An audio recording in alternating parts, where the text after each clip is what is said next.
Good evening. Welcome to Storm Report Live. We are back, first time since around October, I believe. So I would like to introduce Adam Samrov. He's going to be co-hosting with me tonight. He's a former sports editor for the Bennington Banner. Spent 10 years covering the team from 2011 to 2021. What's up, Adam? Good evening. Happy So New thank, Year. Hey, the same to you. Thanks for joining me. I'm Chris, the one of the co-owners of the Southern Vermont Storm, as well as the general manager. So we put together a Hall of Fame class for 2021, and that's something we've been talking about for quite some time.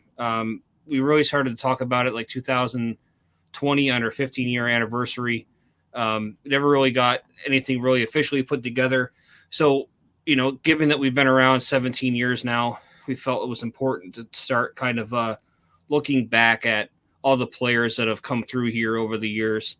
And we decided to kind of put a little special together and kind of announce those folks. So before we get into that, I kind of want to explain how we came up with the criteria in terms of the people and the players that are named to this Hall of Fame team tonight. So first thing being is 2 years or more removed from the Storm, 5 years of service, or league award, offensive or defensive MVP, or issued a Storm team issued MVP or offensive MVP, defensive MVP or offensive or defensive MVP, a member of the NFL already, or if their number is retired. So we're going to kick it off with the very first one. The very first one is the 2006 inaugural team. We figured that was a great place to kind of kick it off. All right. The 2006 team went 6-2 in the NIFL, the Northeast Independent Football League. Trips included a game to Maine. The first game came on August 19th, 2006, traveling to Winthrop, Maine, where the Storm beat the Central Maine Warriors 12-8. That day, Adrian McLaughlin scored both touchdowns. Mike Stevens was the quarterback, and current Mount Anthony Union High School offensive coordinator Jim Fisher had 11 tackles and an interception. The team genesis came in 2005 when Ty Stratton started the team. He was the president. Mike Thorpe was named as the vice president, and the first head coach was Chuck Seddon, leading the team to the 6-2 record. The first three captains for the 2006 team were Jim Fisher, Adrian Grouper, and Mike Stevens, three men who have, I think, combined 35 years of time playing with the Storm on and off, starting in 2006. Eventually, the Storm moved from the NIFL to 2007, went to where they are today, the New England Football League. So our first selection is the members of the inaugural 2006 Southern Vermont Storm. Chris, you were a part of that team as well. Tell me a little bit about how you got to be involved with the Storm, how you found out about it happening. Tell me a little bit about that story. So it was, like I said, it was a summer, early summer, late spring. A friend of mine actually brought the team to my attention. He actually found out by going to the sandbar in Hoosick Falls, because that was 2006. So social media was a thing, but not really. I think MySpace was king at that point in time. But anyway, in terms of getting started, it was really a word of mouth thing. He ultimately got myself interested in it, as well as Matt Pratt, who then got Donnie Scott interested and involved. So really it was a word of mouth thing. I was 4 years removed from high school. Didn't go to college. So at that point, I felt like I was never going to play football again. And I really kind of came in my life at a very good, actually probably a pivotal time in my life. So that's kind of how I got started. The names I mentioned, guys like Jim Fisher, Adrian Gruber, Mike Stevens, Ty Stratton, guys like that, guys that have been around, are local guys. Just talk about how having a core when this first started of guys that were Bennington guys, how that played into the success of the team being in Bennington and having a nice, strong local fan base. It was important because we didn't really there was no baseline. If we had a bunch of guys that weren't necessarily with local ties, I'm not sure it would have lasted as long as it has so far. It's been a genesis, of course. It hasn't. Where we are right now, we don't really have the Bennington guys like we used to. But the reason why we're still around is because we had that core early on, where I think anybody that remembers playing in the first, handful of years, remember how packed Applejack was. And that was a lot of it because, we had local ties. So it really made an opportunity for us to kind of seize that opportunity and do something special. And here we are 16, 17 years later talking about the first team, and we still got a team to put together for next year. So it's pretty cool. Excellent. Let's move on to the next inductee. All right, next one. We've kind of talked to him about him a couple different times. Next one is Adrian Gruber, number 54 linebacker. Adrian was a swimmer in his early years and eventually took his athletic talents to the football field. 1996 grad, served in the Marines out of high school. Eventually came to the Storm right away in 2006. Is the all-time leader in tackles and one of the team's original captains. He immediately became a star for the Storm right away. He was the defensive MVP for the team in 2007 and led the Storm to many playoff appearances, culminating in 2017's A Division championship, the Maritime Division. Gruber played for the Storm for 11 years. Chris, again, he played with you that first year. You guys have known each other for a very long time. Adrian's, got kids going through, the one's already gone through the school system. So he's, up there in age a little bit, but still, he could go out there today and get it done no matter what. No question about it. No question about it. Gruber's kind of like, for me, I wasn't, from Bennington, so it was a little, I wouldn't say a disadvantage, but it took me a little bit of time. At least I felt like it was going to take a little bit of time to fit in. But with guys like Gruber, it didn't even matter. Like I could have been from Hawaii. He would have been excited for me to be there. He's one of the fiercest players I've ever played with, probably one of the best teammates I've ever played with. I don't know that I've ever seen anybody play with a passion like he does. Like I said before, probably one of the best teammates I've ever been around. I remember, first or second year, I made a tackle up at Applejack, and the opposing player got up and kind of got in my face, and I didn't really think much of it until I saw what I believe to be a number 54 jersey, blurring past me, and he got right up in his face, and he had my back, and that's something I won't ever forget. I think just about anybody that's ever played with him has had some sort of experience like that. Of course, Gruber may also lead the team in unsportsmanlike conducts, but that's a whole nother story. But I love the guy, honestly. He was a great teammate. Excellent. The next inductee. Mr. Everything, Mike Stevens.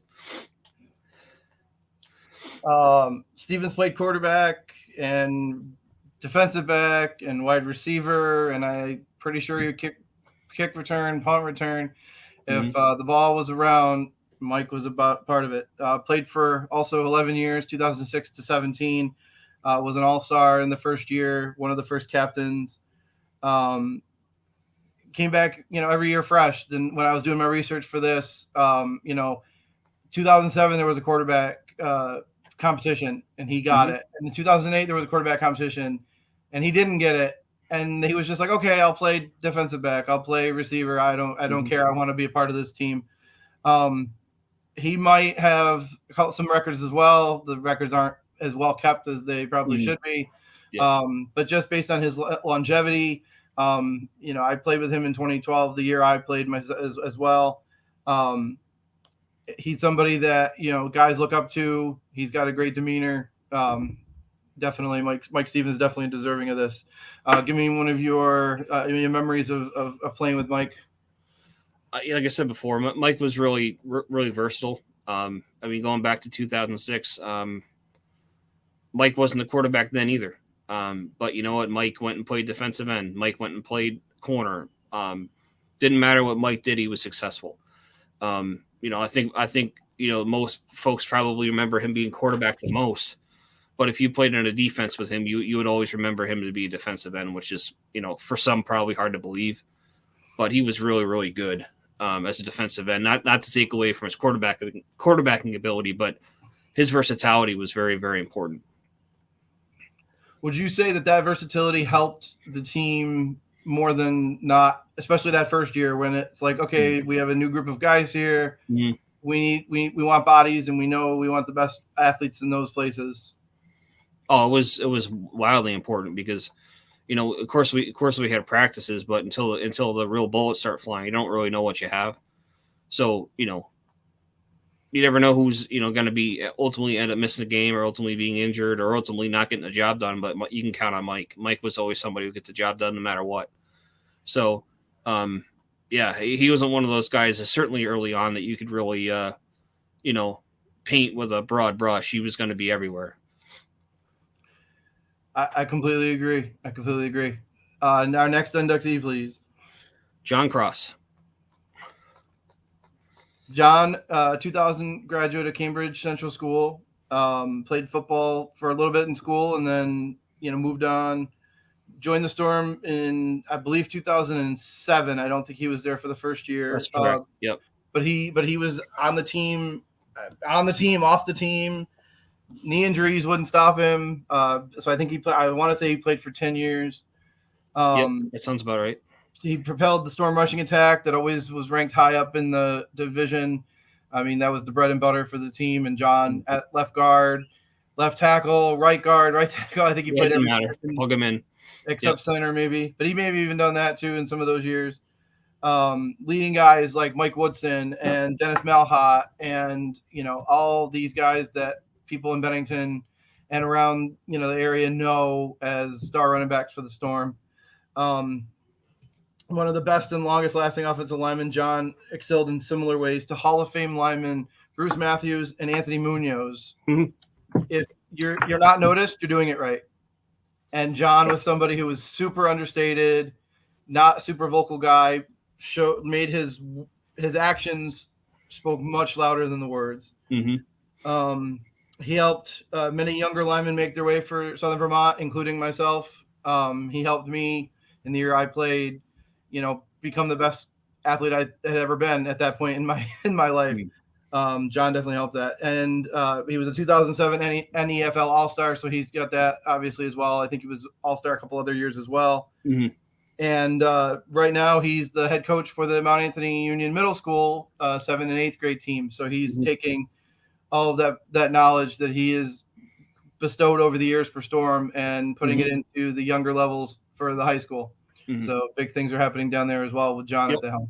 Mm-hmm. Again, I can say the things I have because I played within that year, but obviously you've known John a lot longer than I have. Tell me a little bit from memories that you have. John is just one of those dudes that you can't tell him no when he wants something, and I mean that with the utmost respect. I want to say, God, I'm reaching here a little bit. I want to say sometime around 2010, 2011, he had major back surgery. And I remember at the time, like, man, you're crazy. What are you doing? And he had the surgery. At that time he was probably mid-20s, if I had to guess. I mean, again, I'm probably taking some liberties in terms of a timeline, but he had a surgery, came back better than he was before. They just weren't stopping him. Once he decided he was going to do it, he got it done. And he just was a great leader. There was never really no nonsense guy. Didn't ever really go out of his way to complain about much, but when he did, he better listen kind of guy. It's not one of those things where it's like, you know what I'm saying? Like when there's a concern, it's legitimate and you better listen. You better take care of it. So, I have a lot of good things to say about John. And I think that's why he's good as the coach for the middle school age kids as well. Yep. Because he's somebody that deserves to, have that respect. 100%. Definitely. All right. So, do you want to cut because we're going to the two specific ones, or do you want to just keep going? Let's just keep going. Keep going. Okay. So the next two, we'll combine the next two inductees into one segment, Mm-hmm. and I will have you Yep. introduce our next two inductees into the 2021 class of the Southern Vermont Storm Hall of Fame. Yep. So I'll read both of them, only because I mean, they're similar but different, but kind of in for, um, I don't know. I don't want to say the wrong thing, but first one being Eddie Boucher, and the second one is Jesse Roy. Ed played for the Storm for the first 3 years of the Storm, but during practice on July 30th, 2009, Eddie collapsed at practice and passed that evening. Eddie played at Mount Anthony Union High School, graduated from Mount Anthony in 1989, was a member of the Shrine team, got many different awards in football in high school, attended Schenectady County Community College, where he got a degree in culinary arts. That's interesting. I didn't know that. I wanted to see in college. He returned, obviously, to play for the Storm. He first actually played for the Berkshire Mountaineers, which is before the Storm, and then came to Bennington. Earned all conference honors. His number was retired in 2009, the same year that he passed, and he was also elected to the NFL Hall of Fame in 2013. So, obviously you were playing with Ed when he passed, and just talk about your memories of him. He's a name that I wasn't here for very long. I wasn't here very long before that happened. I've heard a lot of the stories and the memories since. Yeah, I'm gonna use a word I shouldn't use. I'm gonna use it anyway.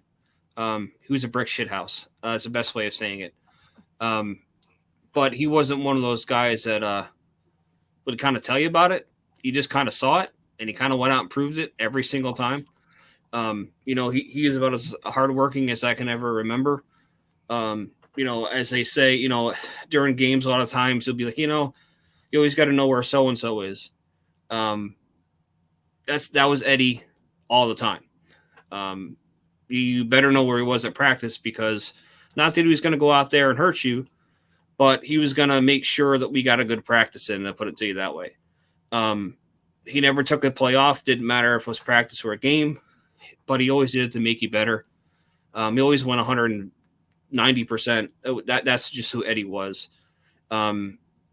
Eddie was just really, quite honestly, amazing athlete.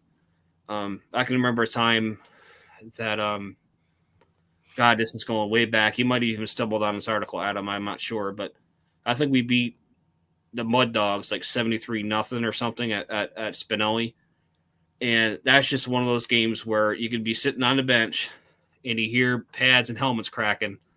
You didn't even need to look up to know who it was. It was Eddie. Cleanest, hardest hitting guy I've ever been around. So he's greatly missed. It's not one of those days that I get too excited about when he passed, because that was very, very tough for him and obviously his family. So my respect to him. And then our second posthumous, I don't think I said that right, but we're gonna count it. Inductee is Jesse Roy. Jesse died in a motorcycle accident in August of 2011. Played for the Storm. Again, someone practically from the beginning. Graduated Mount Anthony High School in the class of 1999. He played football from an early age. Played in Maya. Played for the high school under Coach Tom Otero, someone who is basically an encyclopedia for Mount Anthony Union High School sports. Yep. In a game, the game after his passing, his number 13 jersey was retired in a ceremony at Applejack Field, or Applejack Stadium, I guess now is what it is. In a game during a game against the Southern New Hampshire Beavers. So our second posthumous, I got it right that time, inductee is Jesse Roy. Yep. I'll ask the same thing I asked for about Eddie. You know, Mm. I covered Jesse a little bit. I know that he worked at 206 Depot Street, which is one place that a lot of Storm guys have working with troubled youth. Oh, absolutely. Yeah. They're trying Mhm. to make their lives better, you know, and a lot of the guys on not only our Hall of Fame list, but also overall over the years have worked, you know, with those kind of Mhm. kids. Yep. And obviously a life gone much too soon at 29. You know, talk about Jess a little bit, and you know, Mm. his contributions to the Storm, but obviously his contributions, you know, Mm. other than that, as a you know, father and all that as well. Yeah, I mean, another great guy. I don't think you could say that enough. He was always a super hard worker. Always was there. You could always count on him. Was very genuine. Played really hard. Never really. I don't know. He just hit really good natured, and he was just again somebody you can always count on. I can remember. You know, this is illegal now, but back in 2007 or 8, I think it was, we had an opportunity to go play in a playoff game for another team, and Tom Teresi of the NFL won't be too happy to hear this, but a handful of us went to go play for another team that no longer exists. I think the And, statute of limitation is run out. yeah, it's at least 12, 13 years ago. But Sorry, John. he was one of the first guys to raise his hand to go play. He just loved football. He loved being around a team. He just loved being a part of it. He loved putting the helmet and pads on. He just loved everything about being a football player. So he was another one of those guys that I was really blessed to get to know, by virtue of being a part of this team. So again, he's greatly missed, and again, my respect to him. All right. Our next inductee, another player who was part of the team right at the beginning, 2006, had made a name for himself before that. Our next inductee is Jim Fisher, Fisher. safety number 3. Fish played from 2006, I think, until I want to say 15, maybe even 15 or 16. Yeah, I'm not sure. It Yeah, may have been that late, but definitely for a couple of handfuls of years. Came to Bennington from Florida, and became the head coach of the Mount Anthony varsity team in 2001. Coached for 6 seasons before leaving in 2007. Now he's the offensive coordinator for the current version of the varsity team. And he's been doing a terrific job in that role. Going back to the Storm, he was an all-star in 2006, 7, and 9. He's probably a leader in tackles as well, along with Adrian, but maybe more from the safety spot in the defensive backfield. He immediately made an impact. First game, 11 tackles and an interception in the team's first ever game. In 2006, he was second in the entire league in the NEFL in interceptions. And from day one, Fish was considered a mentor for the younger players. He continues to do that to this day, working as an English teacher at Mount Anthony Union High School. And then, you know, so he's obviously someone who is leading the next generation of not only football players, but also, you know, strong young men and women. and that yeah, that is a mini. yeah. Hold on a second. I was going to shut the door. Okay. Oh, she got it for me. So yeah, okay. Fish was. I mean to step on your toes. Are you? Go ahead. Please, please. Again, I he played up to at least 2012 because I said I played with him as well. Always there, always someone who, you know, if you had a question about something, you know, didn't, you know, make you feel like, oh, why am I asking the question? Like, he would help you out. You know, definitely an elder statesman for the team. I know I'm pretty sure he played up into his 40s. I'm pretty sure. So someone who could, you know, handle himself physically. Yeah, when you told me yesterday that he was the high school coach in 2001, I was shocked. He was 28 when Okay. Yeah, I when was he gonna became a say, coach. I was very surprised to hear that because I was still in high school then. So yeah, Fish is really. I say this all the time, and I say this lovingly. He's the dirtiest. Excuse me. He's the cleanest, dirtiest player I've ever played with. What I mean by that is he knew what he can get away with and what he couldn't. He knew who was around and who wasn't. Um, he always got his money's worth, and it was always clean. It was never dirty, and I say that lovingly. It wasn't ever dirty. It was just, it was always he always got his due, so to speak. So, just wildly smart, like you said before. Never, ashamed to answer your question. Great leader. A teacher through and through. Exactly. Like he led by example. Um, he's one of the guys that kind of kept me there. Honestly, he's just one of those guys that I couldn't envision playing against because I didn't want to, quite honestly. So yeah, a lot of good memories with Jim. Something actually I did find out that I had not known doing the research for this. He while he's doing his thing on the defensive side of the ball hawk, making tackles, making it miserable for people coming up the middle. He also kicked field goals and PATs a couple of years. Yes, he did. Yep. So that athleticism, and I saw it every day this fall in practice. He's throwing the ball with the kids during the guys running routes and stuff before game and during practice, before practice. He's out there throwing, running.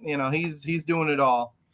And that's huge. And that's a huge resource for younger guys that he played with the Storm, but also these young kids, learning the game and doing it at the high school level right now. Oh, for sure. A lot of times it's like, my coach wouldn't do anything my coach wouldn't ask me to do anything he hasn't done. It makes it kind of, it definitely allows him to connect with players, I think, when he does stuff like that. So, so we'll go on to the next one here. Next one is Vince Thompson. All right.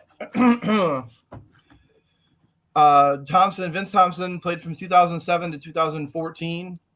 He was a 2009 NFL All-Star, and if the records were better, I'm assuming he'd be in the top 5 for sacks. For sure. He'd probably be number 2 if I had to guess.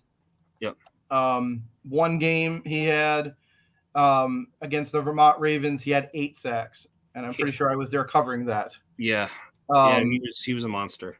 Just one of the, he was started in 2007 was given the Most Improved Player award for that first year he played. Was an NFL All-Star 2009, and I think I want to say in 11 and 12 as well. There were a couple of years that I was trying to figure it out and I couldn't find exactly. Yep. But I definitely know he was more than just a one-time All-Star. Oh, no question. I'm honestly surprised he didn't win a defensive MVP, quite honestly. One of the top defensive linemen, just with a nose for the ball. I mean, you put him out, he's out there at defensive end. You can put him inside in defensive tackle, and, he's strong enough and fast enough. Really almost a Micah Parsons type player, right now for the Cowboys, where that's the size and the speed could overtake an offensive lineman, just like that. Yep.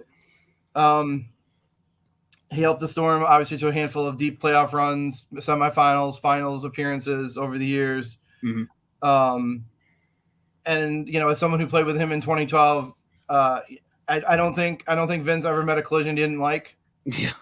Yeah. So, somebody with that hard nose, but someone who obviously is a great person, makes me laugh. He always made me laugh, working together with the linemen. Yep. But definitely very deserving of this honor, Vince Thompson. Yeah, I remember when he first started, and I think to myself, man, this guy's goofy. I don't know about him. I don't know, man. Like, he doesn't seem to really fit. But he once we got to know him, the rest is history, quite honestly. To say he was dominant would be an understatement. If I had a larger vocabulary, I would say something cooler than that. But he's a real deal. He was. I wish he could have played a couple more years and he could have got a championship with us. But he, things in his life changed a little bit, and he had, and it's all good stuff. But again, he was just flat out dominant. All right, we're getting close to the end here. We have 4 more awards to hand out. Our next inductee is probably the one of the ones that people may know the most because he's ubiquitous. Yeah, Marcus Anderson. I mean, there's no way we can avoid that name. I want to say Marcus played for 14, maybe 11 years, 12 years. Yeah, give or take. Yeah, somewhere within around a there. year. And he was in and out occasionally. He's in and out, in and out. He is a 2001 graduate from Brattleboro. Actually, his brother Stacy went to Mount Anthony, and then eventually things switched, and Marcus came here. Was a star from the word go. Every article I read, Marcus Anderson 60-yard touchdown catch, Marcus Anderson 30-yard touchdown catch, kick return for touchdown, punt return for touchdown. Marcus is somebody that wanted to get the ball, had to get the ball in space. Immediately became the I think he leads the franchise in catches. I mean, just based on his longevity and the fact that he did it for more than a decade. I think he's probably top 5 in touchdown receptions too. Probably. And then obviously his biggest catch came in 2017, one of the damnedest catches I've ever seen. 50-yard Hail Mary with no time remaining from Will Cole over 2 defenders to win the A Division Maritime Championship at the Mount Anthony Middle School. The game was played at against the Vermont Ravens. Yep. And then last year, 2020, Marcus was named to the NFL Hall of Fame, one of only 3 players in Storm history to earn that honor. And just like Jim Fisher, Marcus has been a longtime basketball coach in Bennington. He's coached Maya. He's coaching Grace Christian right now, and with their Brian Bushy and their crew over there. Marcus is somebody who, as he's grown and matured, he is another one helping the next generation of athletes in Bennington. Yep. No, for sure. Again, we had the 2006 team.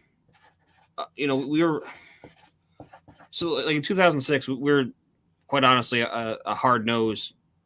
We ran the ball 95% of the time, and we had success. It's very, very Bennington. Bennington is very hard nosed. Bennington is very tough. So then Marcus came along in 2007. It's like, oh shoot, we better make sure we get the ball down the field because this guy can really make it happen, and that's exactly what he did. As soon as he had that first catch or two, the rest is history. So Marcus has been a huge part of all of our success from 07 to 17. So consider him obviously a no-brainer. Of course, him being in the NFL kind of punches his ticket for this particular Hall of Fame. But yeah, man, he killed it, man. So yeah, I love Marcus. I've dealt with Marcus. Most of the time I've been here through different, covering stuff and playing with Storm and all that. And Marcus is a terrific person and definitely deserving of this honor. Kind of, this next selection kind of goes into the conversation we already had just a minute ago, but the next selection is the 2017 Storm team. As we just mentioned, Marcus caught a 50-yard touchdown pass, Hail Mary style, from Will Cole to win the championship. But the 2017 team had the best season record in team history at 10-1. It's the only championship in team history. The Storm have come up short in a handful of others, but this is the only one to go over the hump. In the championship game, Storm were down 12-3 with 3 minutes left. Mike Waters catches a touchdown to make it 12-10, and then they make a stop. Defense makes a stop, and then Marcus with the Hail Mary catch. Yep. Started the year, and this coming a year after the team didn't even exist. The team had gone on a hiatus the year before. Came back in 2017, won its opener 41-13 over the Ravens. Started the year 5-1, beat Monadnock Marauders twice. Eventually beat the Hartford Colts. Gary Houston had 2 touchdowns in that game, an interception for a touchdown, and I believe kick return as well. I think it was a fumble recovery. Was it a fumble recovery? Okay, I was trying to make sure I had that right. But 2 touchdowns nonetheless. It was 7-1 going to the playoffs. Got through the first 2 rounds and then won a remarkable comeback game at the middle school for the first and only so far championship in dorm history. So our inductee here is the 2017 team. Yeah, that was my first year back. I guess I was a little bit spoiled. I guess it kind of wrote me in for the next however many years it's going to be. But that was a special team. I mean, going through the guys in teams that we have inducted so far, you can go up and down that roster and probably come up with another 4 to 5, maybe 6 guys that deserve to be in there. One of which being Mike Woodson. He probably, I'm sure he leads in probably rushing touchdowns, and he's got to be, leader in rushing yards. And, you look up and down that team. I mean, there's going to be, several future Hall of Famers, Gary Houston being one of them, Nate Sweet being one of them, Will Cole being one of them. But I guess the long and short of it is we had a fantastic team that year. The guys just really knew what they had to do. They took care of business. There was no what ifs. There was never, a time that we can look back and say, man, if we just practiced better this week, this wouldn't have happened. Never had those kind of conversations. So very special team. We've been chasing it ever since. We've had phenomenally talented teams over the last 3 to 4 years, but that one was different because they committed to doing all the not fun stuff to get the championship. So that's really the biggest difference is they may not be the most talented team, but they were the most cohesive team in the league that year. That year, I think there was 13 teams in our division. So it wasn't like we snuck in there. I mean, we were the number 1 seed. First time that's ever happened. I think we've been a number 2 seed multiple times, but never a first seed. And that proved to be very important considering we won the game at home. And if you go back and watch that film, we got some help because we were gonna kick a field goal to tie it. I think it was to tie it. I don't remember. Mm-hmm. But ultimately, what happened was we were going to kick the field goal, and anybody that's been over to the middle school on the far field goal, there's a considerable cliff there. And for whatever reason, the referees wanted us to go kick on the other end. I'm not really sure why, because it doesn't matter, but that's what they decided. So from the time that it took for them to walk down to the other side of the field, we changed our mind. We went for it instead, and I'm glad we did. Because I don't know if we would have made the field goal or not. So it was a wild year. And that was led by Guy Changa, who was the coach that year as well. Yes. Local, area coach. I think he was at Tamarack, I believe, for a bunch of years as well. Mm-hmm. Someone who knows the game, definitely helped lead those guys as well.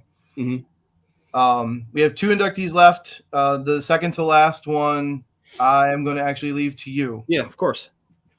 So, I'll introduce our second to last inductee. Never put on the pads for the Storm, but without him and his fandom, without his support, a lot of this doesn't happen here in the last few years. Our, I guess, celebrity wing. 12th man. 12th man. Okay, We'll go to all right. So our 12th man wing award winner for our Hall of Fame is Phil O'Neill. Yeah, Phil. Phil has been, I believe, a supporter pretty much from day one. He's always been there, always understood what we went through. And I think a lot of it came down to the work that he did with the youth when he was in his younger years. And he really understands all the work that goes into something like this. And he understands a lot of times it always falls on the owners. It doesn't necessarily, you have help, yes. But at the end of the day, you're the one that's ultimately responsible, and he kind of lived that life. So he was always in our corner. I didn't get to know him until 2017. I had an opportunity to meet with him with Justin Morris at the time.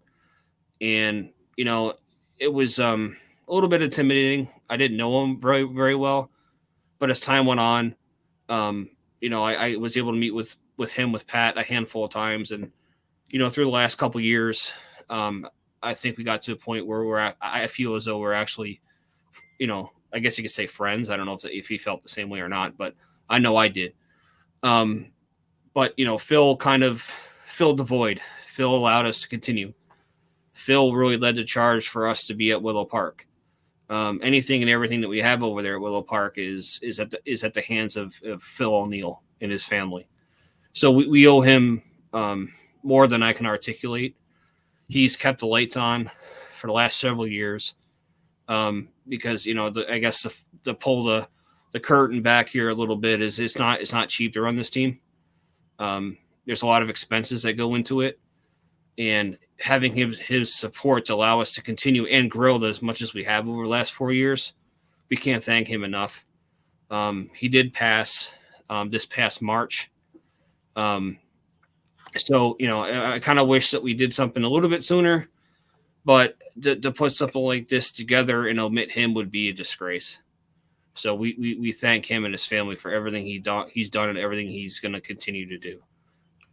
His name certainly lives on, and we're going to do everything we can to make sure that we acknowledge him as long as we possibly can, because he's very important to our success today and tomorrow.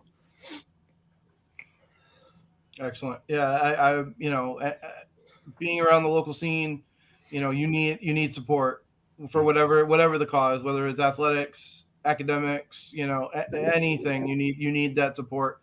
And Phil and Kip and Ryan that I've dealt with a lot over the years. His family, embodies that same thing for what they've done. Little league and high school and everything else. So it's far reaching. Yeah, it's absolutely. The tentacles go forever, and they don't look for any kind of public acknowledgement normally. But I wouldn't be doing him justice if I didn't take every opportunity to thank him for everything that he's done.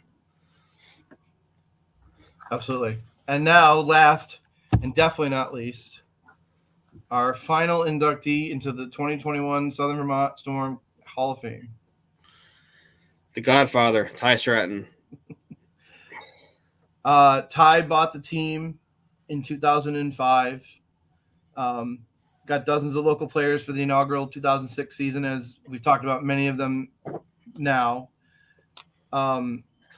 He was the owner of the team from 2006 to 2014, was a player from 2006 to 2010, became the president in 2011, was the president and the coach in 11 and 12, back to play in 2014. In 2017, he became the director of player personnel. And in 2021, this year, he coached again. Ty has done it all in terms of the executive side and the playing side, obviously, as well. But more of his impact, I think, was felt on the executive side.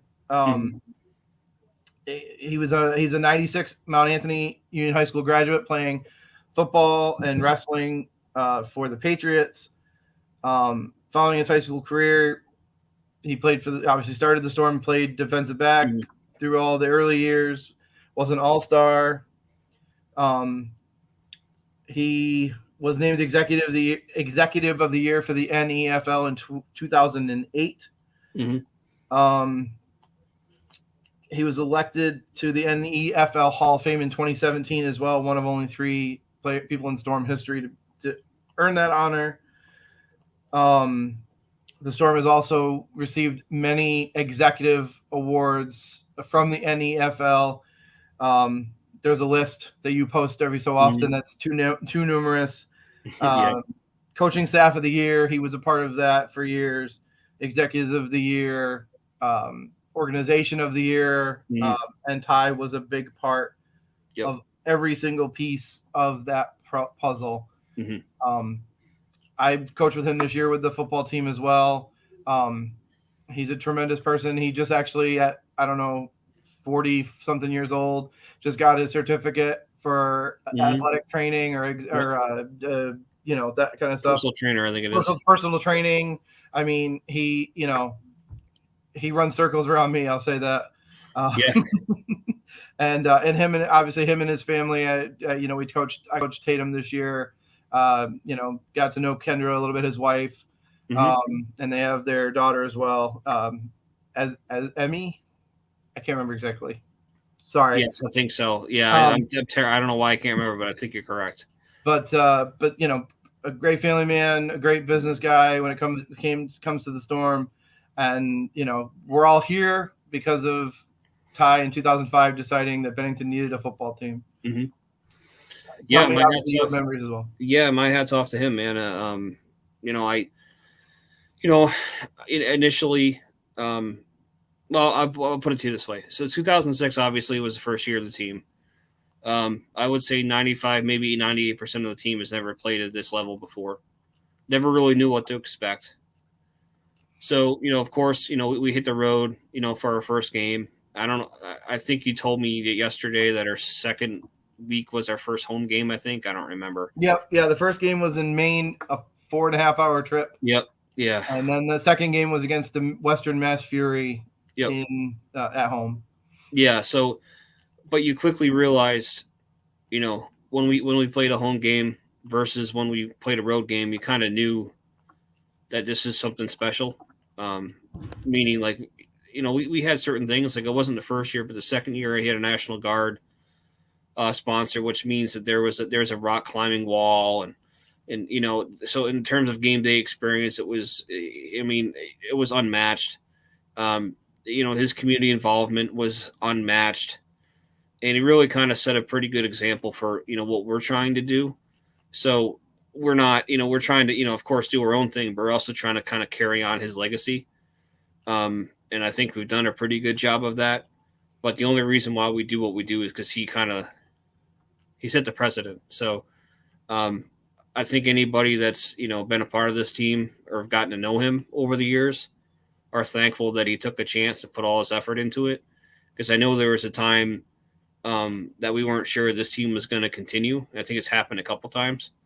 But it's always kind of come down to, okay, we don't want to let something that he worked extremely hard for slip away.